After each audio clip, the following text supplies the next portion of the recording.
People ask me all the time, what's a free-flow catalytic converter bullet, and is it worth adding to your ride? I get it. Exhaust talk can get more confusing than Portland weather patterns. Here's what's actually going on. Think of your stock catalytic converter like a clogged artery. All that exhaust gas wants to escape, but it hits this honeycomb core. Good for emissions, terrible for horsepower. Enter the free-flow cat bullet. Basically, it's designed to loosen that chokehold. The name bullet comes from its shape. It's compact, cylindrical, and fits right in your exhaust pipe, much like a boss. The inside is less dense, so exhaust gases rush through with way less resistance. This alone can net you a 5 to 8% bump in horsepower. Not trivial. Pain point a lot of folks run into: power loss and sluggish throttle response, especially in turbocharged engines. That's the restrictive stock cat hogging your exhaust flow. Swapping to a free-flow bullet can feel like popping bubble wrap. Suddenly things just move easier. Sound is a big deal. People want that deep, throaty growl without waking the entire neighborhood or breaking the law. Free-flow bullets increase the volume and add just a bit more bite to your exhaust note. It's not obnoxious, but you'll notice it every single drive. Then there's the million-dollar question. Will I pass emissions with one of these? The answer, sort of. The bullet retains some catalytic capability, but is less efficient at filtration. In strict emission states, and yes, Oregon, I'm looking at you, it's often not quite enough to squeak by.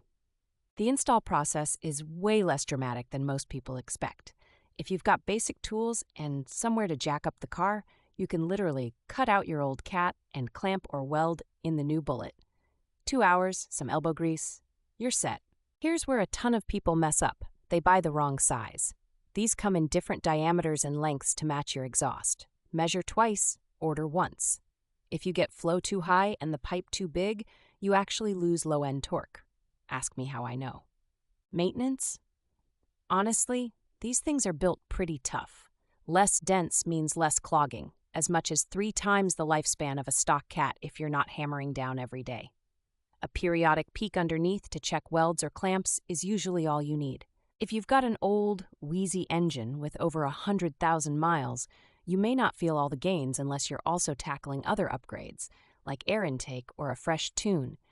But in daily drivers and weekend warriors, even seat-of-the-pants dyno feels noticeably snappier.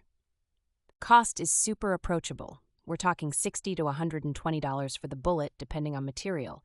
Compare that to $400 plus for a factory cat. The ROI math isn't hard. Add in improved MPG, maybe 1 to 2 miles per gallon, if you keep your foot out of it, and it starts to pay for itself. Pro tip: look for one that's EPA-rated and stainless steel. These will resist rust from Portland road salt and daily rain. Skip the no-name brands from mystery eBay sellers unless you're okay with finding out the hard way what rattling heat shields sound like at 4 a.m. Here's the kicker: don't expect miracles. It's not a cheat code for street racing glory. But if your goals are more growl, a smidge more go, and a wallet that stays heavier, a free-flow catalytic converter bullet is honestly one of those little mods that feels big.